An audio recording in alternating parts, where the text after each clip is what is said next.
So the next window we can talk about is over here. This is our toolbox. And I think I made mine still a little bit too small. Yeah, that's better. So you can move the toolbox, adjust the size of it like I showed earlier. But you probably want to keep it like this. It's pretty easy to use right now. It's split into two halves. So we get the top part here, which is your actual toolbox. Has all the tools. Click on them, you can use them. Pretty simple. Also have your color picker here. It's got a foreground and a background color. You can pick whatever you want. You can toggle between them. Foreground and background usually don't mean much, but there are some tools that can use either of them. Specifically the gradient tool. It'll blend your fore and background. So you can see as I reverse the colors, it changes the direction of the gradient. Pretty cool. You know, very flexible for picking your colors. There are a bunch of different ways you can do it. You can adjust CMYK values, choose like that, choose with this thingy. I'm sure it has a name. I don't know what it is. Or you can go with like really basic colors. And then down here, you can see this is like options for whatever tool you have selected. So if I change to the text tool, you can see it displays options for the text tool. If I go to the brush, now I have brush options. And I can go in here and really start tweaking some stuff. So if I do make some changes to a bunch of tools, and I don't want to keep resetting them every time I open the application, I can click this thing here. This is Save Options. So I can pick a name for it. So I can call it like, you know, the options. I don't know. Save it. Whenever I open the application, I just click here and I load it. So now all the custom settings I have for all my tools that most help my workflow are loaded. I can trash them also if I don't need them anymore. And then I can reset all the current settings to default, which I'm going to do because I just click random buttons. But it's good if you do different kind of things, and depending on what you're working on, you want the tools to work a different way. So instead of having to go through each of them and change the settings, you can just one click, get what you need. Not much more to the toolbox other than that for selecting your tools and tweaking options with them. So that brings us to the last window over here. This is your layers window. Does a lot more than that, but that's just kind of what I call it.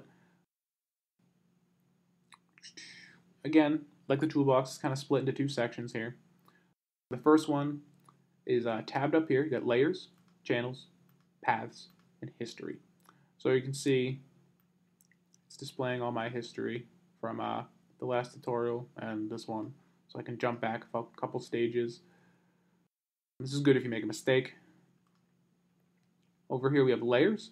Layers work a lot like tracing paper, and I'm sure you've heard of layers, you understand the concept. I'm going to explain it anyway just in case. They work like tracing paper. So, you know, you can stack them on top of each other. You can see through them, but it allows you to make changes that don't affect the original image or whatever's under it. So instead of trying to explain it, let's just kind of show you.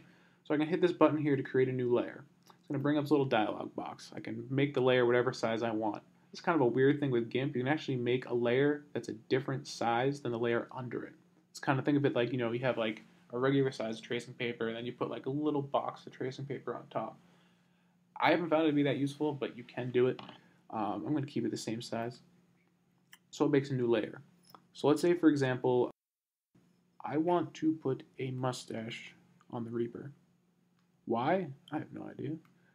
This is just a weird tutorial video. So I could just draw it on the background layer, but it's kind of more permanent than that, and erasing it could be difficult. I mean, in this particular situation, it'd be pretty easy to erase, but for more complicated images, some adjustments you want to make might not be so. So I'm going to do it in the new layer I just made. I'm going to draw in a little mustache on him. It's going to be really terrible, but that's okay. So there we go. I gave him a mustache. And now it's completely separate from the layer, so I can get rid of the entire background, hide it by hitting the little eyeball, and you can see the mustache is all by itself. And then I can say, that's him with mustache, that's him without. I like it better like that. What a surprise. So I can rearrange the layers, so they work like tracing paper. So if I bring the new layer under the background layer, it's hidden now, because this layer with the drawing in it is now on top of it. So if I hide that, you can see it, but it's covering it. Since this layer only has this mustache in it and nothing else, I can see everything else that's not being covered by it. Does it make sense? Sort of. I mean, I'll have a whole video about layers and how they work and all the stuff you can do with them. This is kind of go over the basics. So I don't want that layer anymore, so I'm going to delete it by right-clicking, or you can hit the trash icon down here. Other things you can do with layers, you can adjust the opacity, which makes it more transparent. I'm sure you can think of uses for that. You can adjust the mode, which I'm not going to get into now. Other tabs here, channels, adjust colors, which can't really show in this because it's all black and white. Paths, we'll go into later, but you can see all the paths you have here. And then we already talked about history. Down here we got brush options. So you have patterns, gradient brushes, and normal brushes. So you can pick brushes down here. You don't have to pick them over here. I really don't know why this window is even here. I very rarely use it, but it is there. You can adjust the spacing on your brushes, which we'll talk about later. So those are the three main windows, and that's kind of how the UI of the GIMP is laid out. So the next thing I want to talk about is shortcuts. You can see right now I'm kind of clicking and clicking and then clicking up here if I want to, do something. Shortcuts are, as the name would imply, and I'm sure you've used shortcuts in other applications before, are quicker ways to access some of these features. For example, if I wanted to select everything on this layer, I could go to select, I could click all, or I can hit Control A, and that will select everything. It's kind of hard to tell with this image because it's a big box, but you can see the marching ant selection line. That means it's everything selected. And if I wanted to deselect, I can go to select, hit none, or I can hit Control Shift A, and that will deselect everything. It doesn't save a lot of time with that particular example, but if I wanted to go, dig in here and get something a bit more in a couple of menus, could be helpful. Something I find more useful with shortcuts is in the toolbox. You can see when you roll over a tool, it gives you a little description as well as a shortcut for it. So this allows you to toggle between things in your toolbox really quickly.